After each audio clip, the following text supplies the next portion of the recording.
Selamat malam. Perkenalkan nama saya Stas Mukhair. Saya dari eh, mahasiswa Universitas Pancasila Bekasi, Prodi Manajemen, Fakultas Ekonomi dan Bisnis. Pada kali ini saya akan menyampaikan dan memberikan materi dari tugas pendidikan agama Islam untuk memenuhi tugas ujian tengah semester 1. Dosen pengampu matkul ini adalah Bapak Dr. Sun Haji SAGMM yang memberi tugas kepada kami tentang beberapa materi dan soal-soal yang pasti akan saya jelaskan yang menurut saya dan apa yang saya ketahui. Mungkin ilmu saya tidak terlalu banyak dan tidak terlalu luas seperti Bapak dosen karena saya juga butuh belajar, saya juga masih ingin belajar. Jadi maaf jika pada kali ini jika penjelasan saya kurang memuaskan, jawaban saya salah, jawaban saya tidak benar, mohon dimaafkan karena kita di sini sama-sama belajar dan sama-sama ber, ber sama-sama mencari tahu dan dan belajar mencari ilmu. Untuk mempersingkat waktu dan tidak lama, saya akan memulai materi pada kali ini. Dosen pengampu PAI memberikan tugas kepada kami untuk membuat sebuah soal yang berisi 5 materi. Materi pertama yaitu manusia dan agama, yang kedua adalah Marifatul Insan, lalu etika moral dan akhlak, ibadah, dan yang terakhir adalah syariah dan muamalah.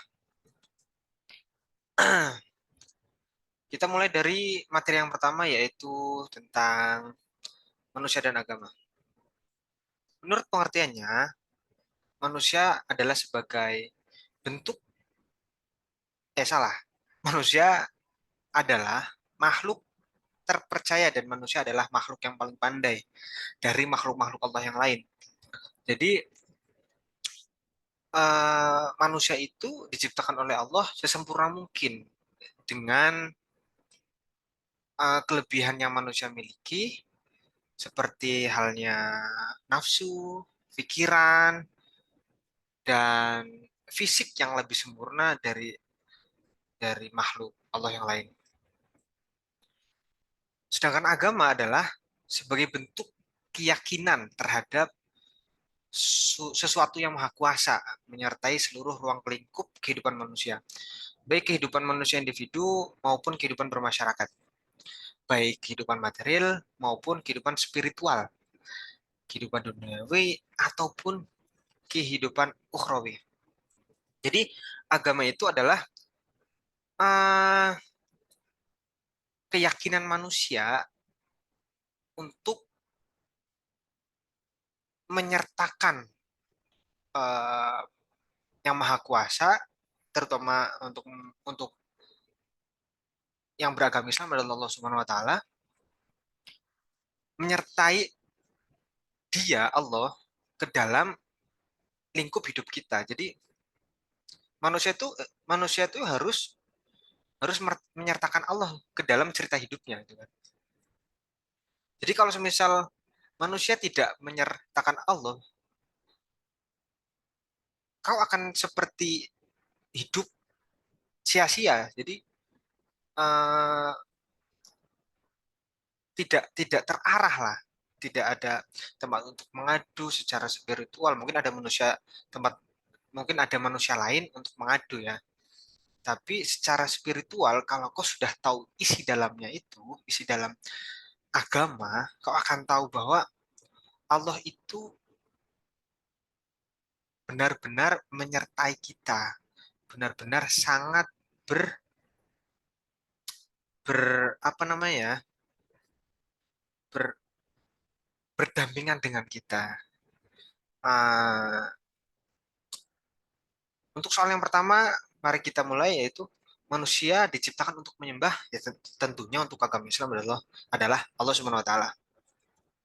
Berhala, pohon ataupun api.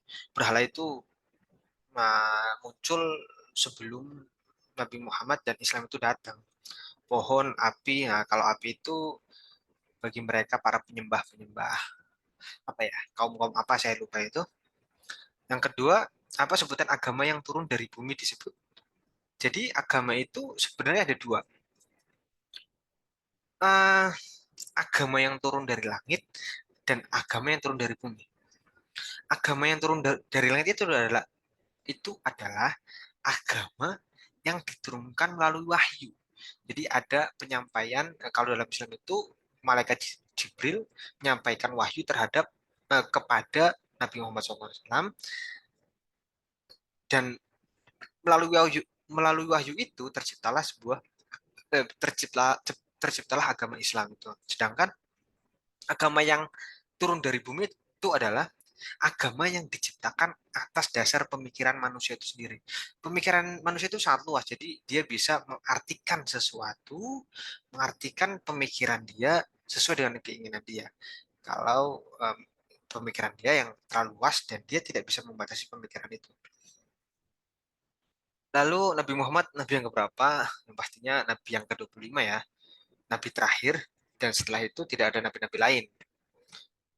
Manusia diciptakan dari apa?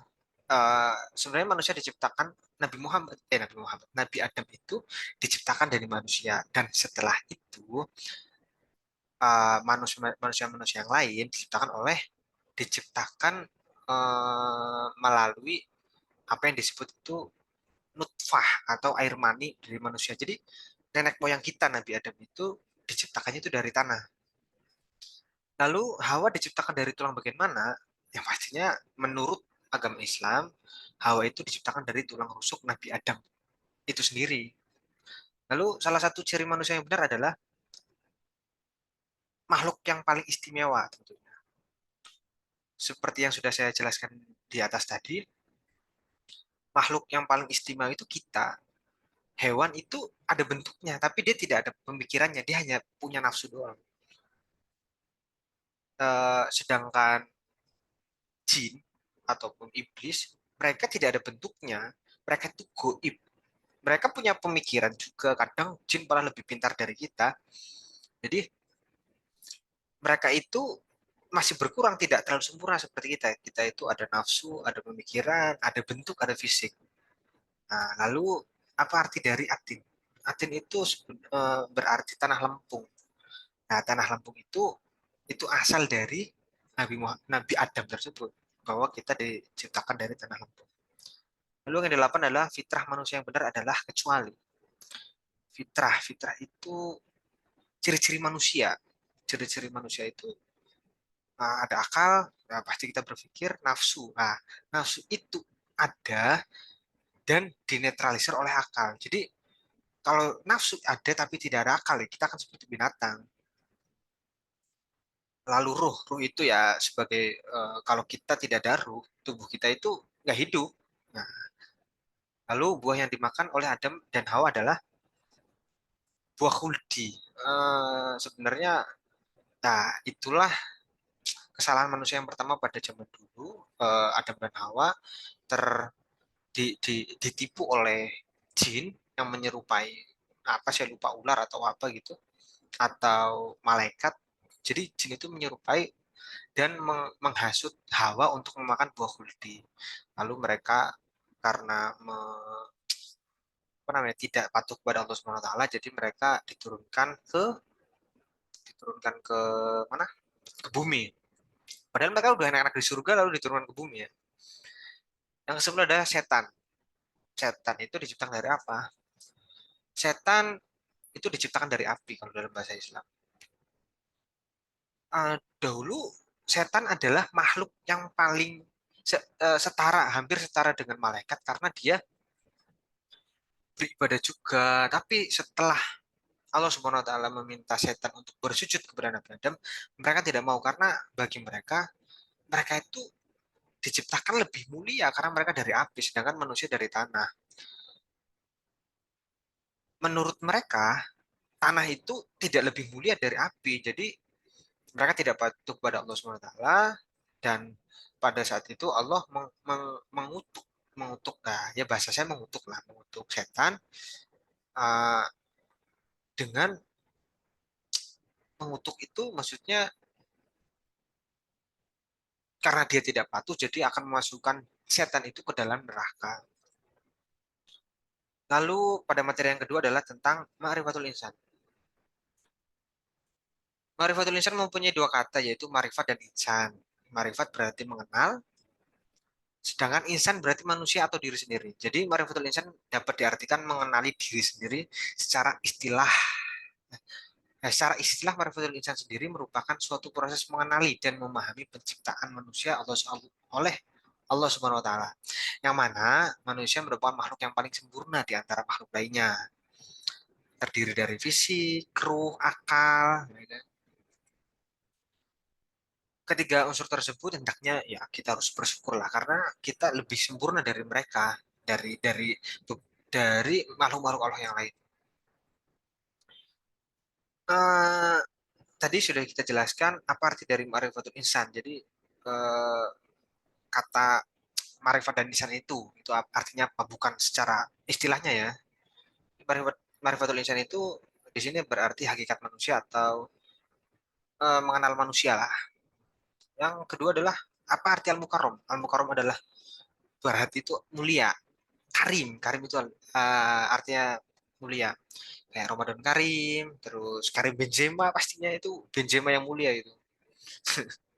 Pada hari keberapa ruh dimasukkan ke dalam tubuh manusia? Pada hari ke-40. Jadi fase kehamilan itu berlangsung pada hari ke-120. Maaf. Jadi fase kehamilan itu masing-masing berlangsung selama 40 minggu. Nah, sebelum beralih ke semuanya itu, pada ke hari 120,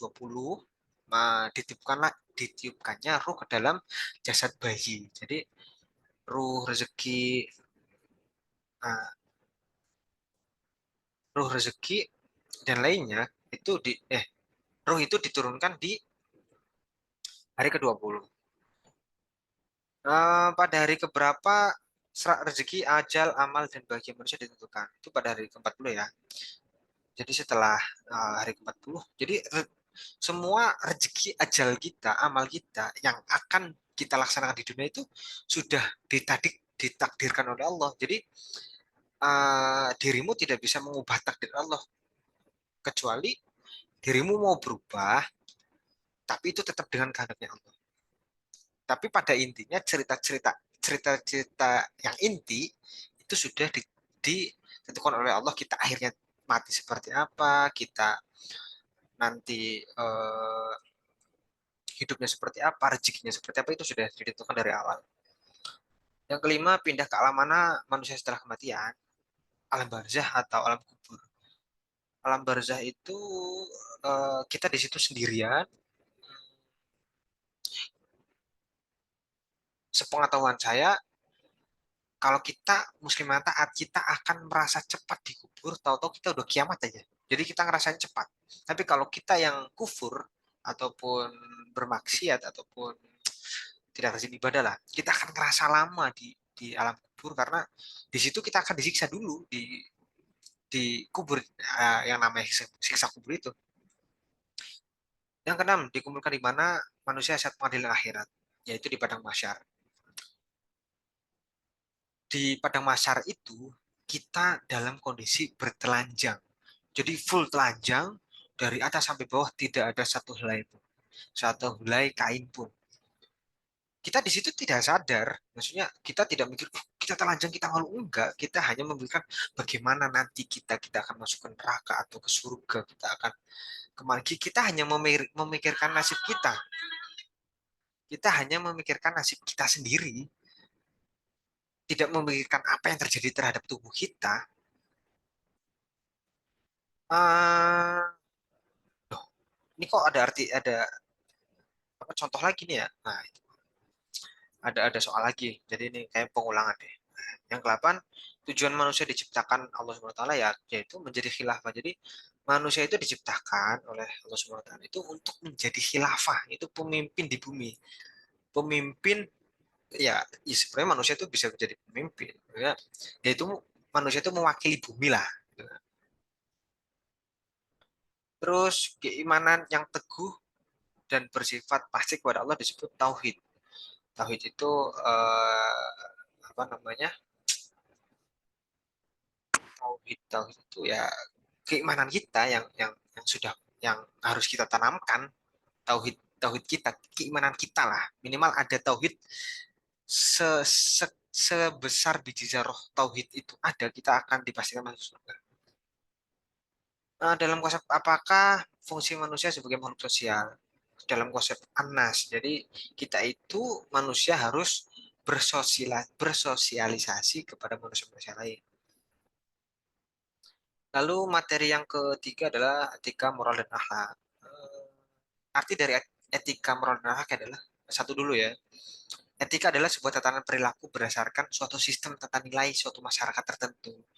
Etika lebih banyak dikaitkan dengan ilmu karena itu yang menjadi standar baik atau buruk akal dari manusia tersebut.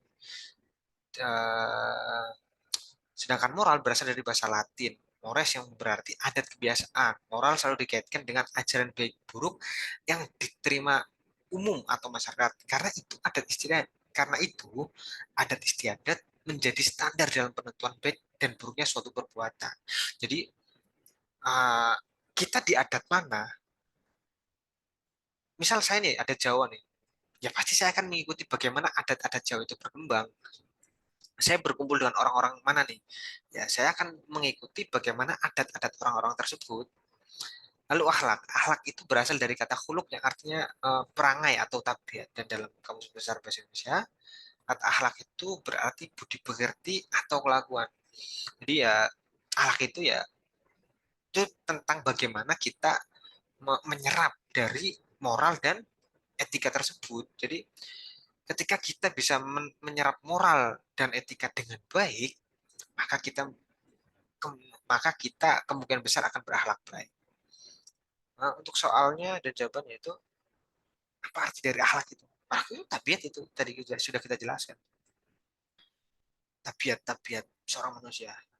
Contoh akhlak yang tidak baik kepada Allah Subhanahu wa taala. Nah, kecuali ini harusnya ada kecualinya nih.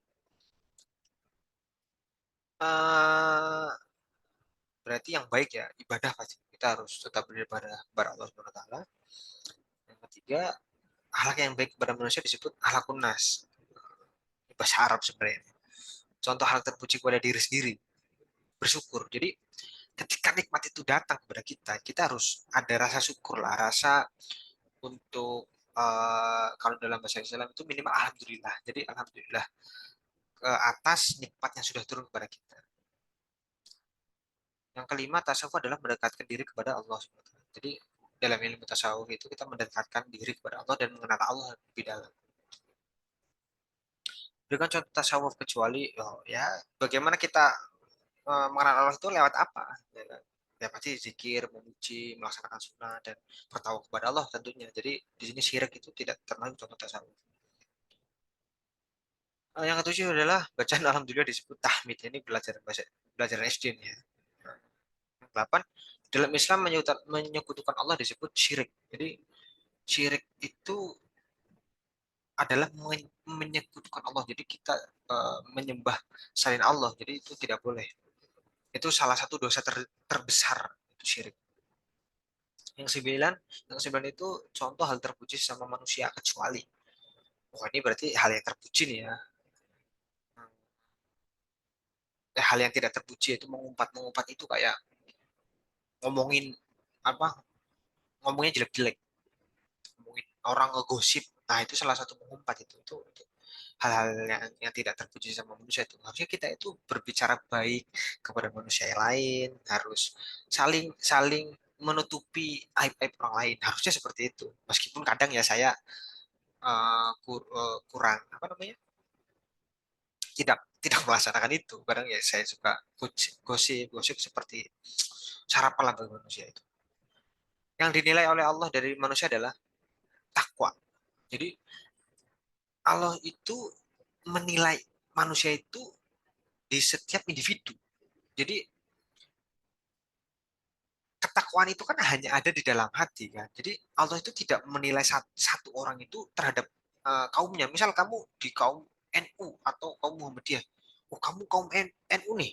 Berarti kamu baik. Berarti jadi cover NU itu kamu terlihat baik, tidak. Jadi tetap saja yang dinilai oleh Allah itu terhadap individu manusia, ketakwaan. Dan itu hanya kita dan Allah yang tahu. Jadi kita takwa, orang lain itu nggak perlu tahu. Nah, materi yang ketiga adalah ibadah. Ibadah itu wajib diketahui oleh umat muslim. Ini untuk umat muslim ya. Ibadah merupakan salah satu kegiatan paling penting yang selalu dilakukan oleh setiap umat beragama. Jadi ibadah yang banyak juga. Mungkin non-Islam beribadah juga di gereja, Buddha juga bisa di candi atau apa, saya kurang tahu, atau Konghucu di vihara, di kelenteng ya kan, dan yang lainnya. Dalam hal ini pengertian ibadah adalah menyembah Tuhan yang Maha Esa. Jadi apa yang kita percayakan, apa yang kita sembah, apa yang kita lakukan untuk Dia itu namanya ibadah. Dan memohon kebaikan serta perlindungan darinya. Jadi ya kita meminta apa terhadap Tuhan kita, ya tentunya kalau Islam itu Allah Subhanahu Wa Taala, itu disebutkan ibadah. Bukan hanya itu, pengertian ibadah juga merupakan salah satu bentuk percaya adanya Tuhan dan rasa terima kasih atas berkah yang selalu diberikan. Dalam ajaran Islam, ibadah menjadi kegiatan wajib yang perlu dilakukan. Wajib itu. Ibadah itu contohnya sholat. Sholat itu wajib ya. Jadi ini masuk ke dalam soal pertama ya. Tiangnya agama adalah apa? Agama Islam ya, sholat. Jadi ketika sholat sudah menjadikan tiang agama, itu pokoknya gini, rumah tidak ada tiangnya pasti akan roboh ya.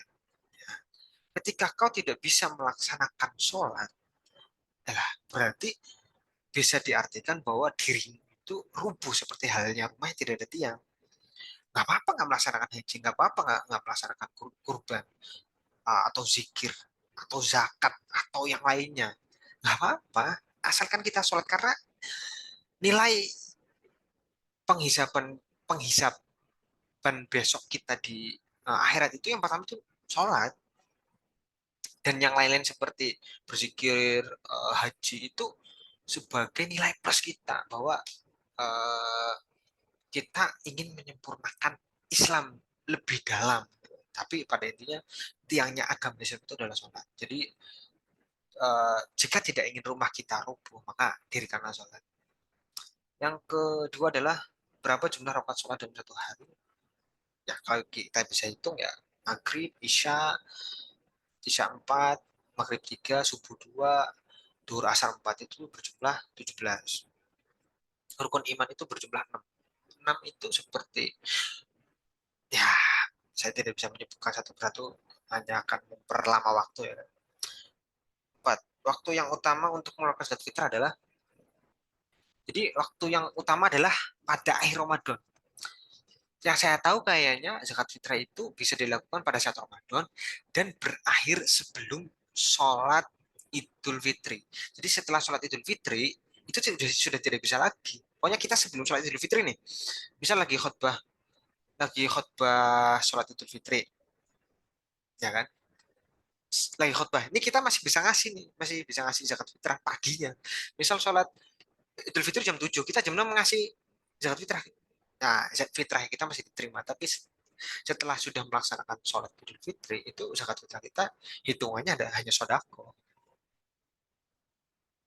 Lalu kelima, salah satu pengertian zakat menurut bahasa.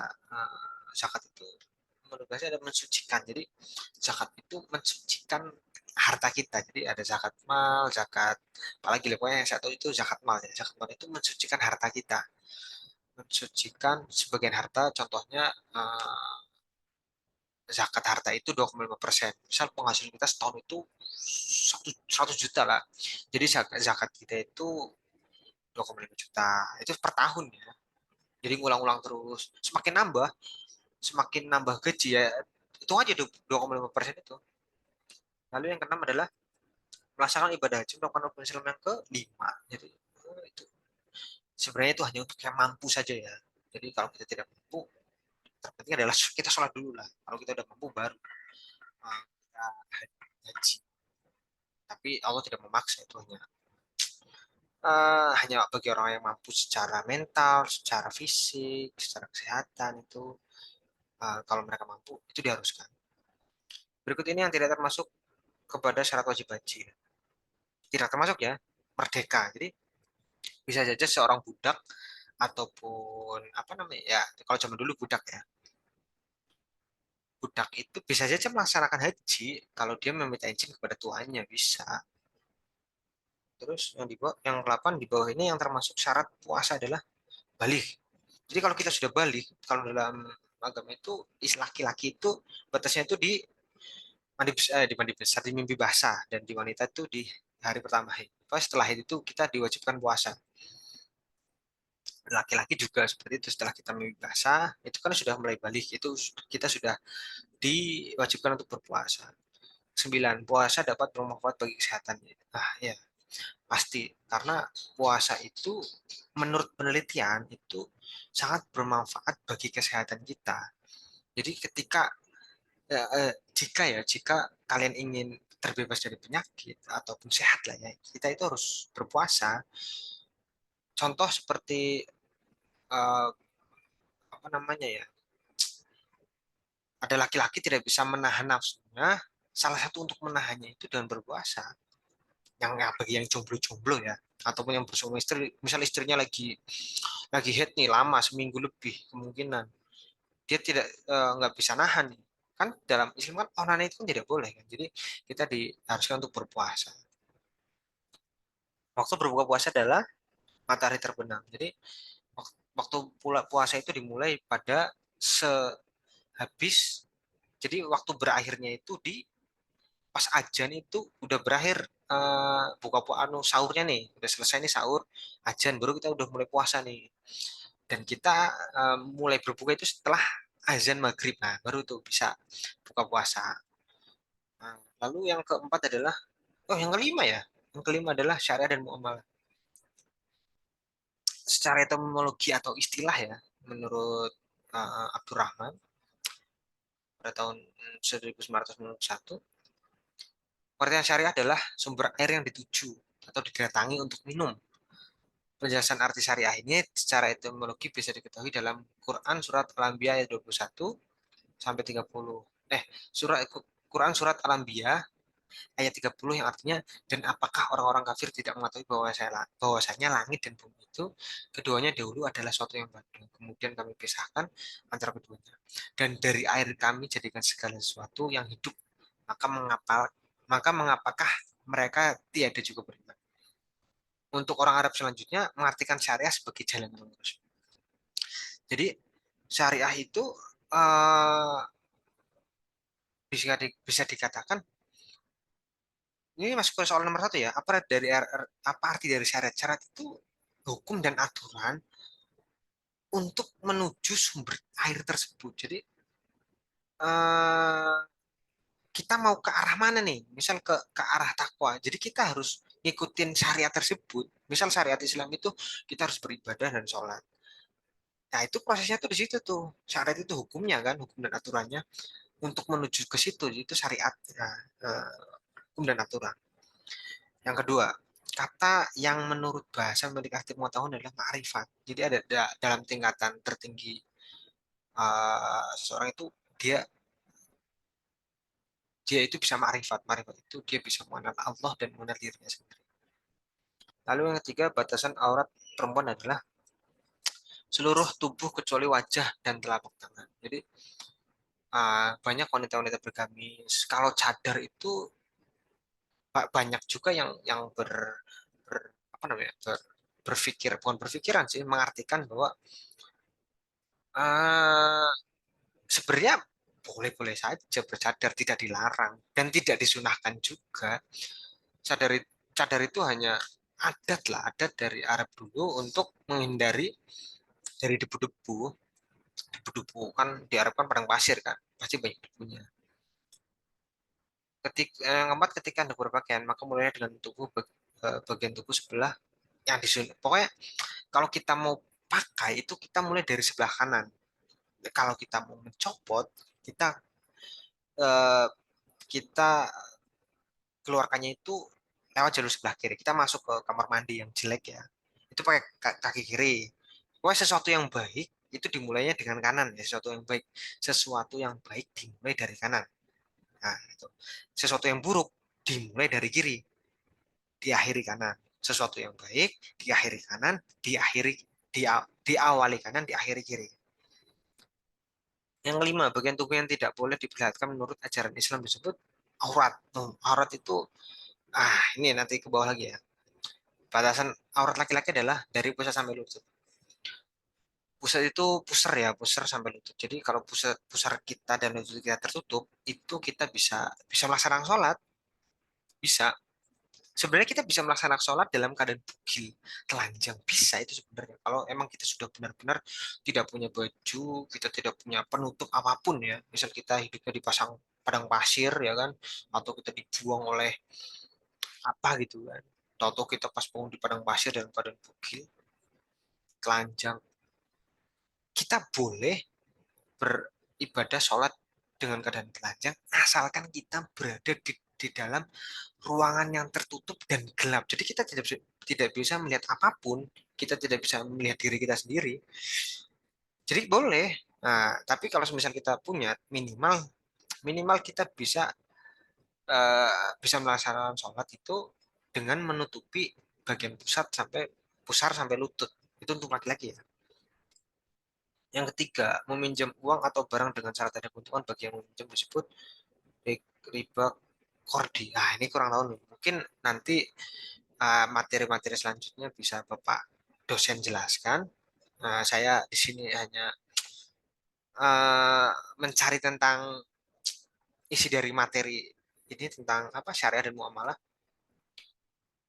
Yang 8, orang yang terbiasa makan riba maka akan mempunyai anggapan bahwa riba sama dengan jual beli. Riba itu sebenarnya tidak boleh. Jadi ketika gini, contoh aja leasing lah. Kita beli motor nih, beli motor pakai leasing. Itu tidak boleh karena pada dasarnya leasing itu meminjamkan uang kepada kita. Pada dasarnya itu seperti itu. Jadi pihak leasing itu meminjamkan uang kepada kita, kita membalikan uang tersebut seharga motor itu. Misal harga motor 15 juta tuh. Jadi leasing itu memberikan modal kepada kita 15 juta. Bentuknya uang meskipun kita dapatnya motor ya, nggak megang uangnya, tapi pada akadnya itu kita ngambilnya uang pada intinya ya. Sedangkan yang dianjurkan oleh Islam itu gini, ada kita leasing dan dealer contoh. Harusnya itu motor itu dibeli dulu dengan atas nama leasing tersebut, baru leasing itu menjual kepada kita dengan akad kredit. Itu bisa jadi barang dikredit dan mencari keuntungan itu bisa asalkan dibeli dulu oleh leasing tersebut dan atas nama dia langsung atas nama leasing itu boleh. Tapi ketika uh, kita membeli motor tersebut dengan atas nama kita, itu baru yang tidak boleh karena penyedia dana itu dia hanya menyediakan dana, tidak menyediakan barang gitu. Itu yang tidak boleh dalam Islam. Lalu yang ke-9 adalah Allah berfirman, Allah menghalalkan jual beli dan menolak riba. Ini Quran surat apa sih ya? Pokoknya intinya eh, wa ahallallahul bai'a wa harrama riba. Nah, itu saya lupa surat apa itu. Mungkin bisa kita pelajari di dalam waktu ya. Yang ke-10 adalah dalam syariat Islam dilarang menawar barang yang dijual selama barang itu eh, dilarang. Ya, pastinya sudah usang ya. Kalau sudah usang, rusak, tidak bagus, lalu dijualnya dengan harga yang sama itu tidak boleh. Kecuali kita dijualnya kita sudah bilang, Mbak, ini barangnya ini seperti ini, minusnya ini, harga harga barunya itu segini, kita menjualnya segini karena memang barang kita ini bekas atau usang lah. Itu baru boleh. Nah, wah, sudah habis ya. Demikian penjelasan saya pada matkul kali ini. Mungkin dari beberapa materi tersebut banyak kekurangan dan banyak yang pasti pasti banyak kekurangan karena ilmu saya yang kurang, karena memang saya masih butuh belajar, saya masih masih butuh ilmu. Jadi mohon maaf jika selama selama pembelajaran kali ini penjelasan saya kurang lengkap, kurang sempurna. Mohon dimaafkan. Semoga apa yang kita pelajari pada malam ini, eh, kalau saya malam ya, semoga pembelajaran yang kita eh, lakukan pada kali ini bisa bermanfaat dan memberikan ilmu kepada kita. Eh, Semoga bermanfaat juga. Semoga semua berjalan dengan apa yang kita inginkan. Terima kasih. Nama saya Stajmul Khair. Saya dari kampus B Cikarang, kampus Pancasakti University, Bekasi. Mohon maaf jika ada kesalahan kata, mohon maaf jika ada kekurangan kata. Eh, Terima kasih atas waktunya mendengarkan pada kesempatan kali ini. Akhiri kata, akhirul qauli. Assalamualaikum warahmatullahi wabarakatuh.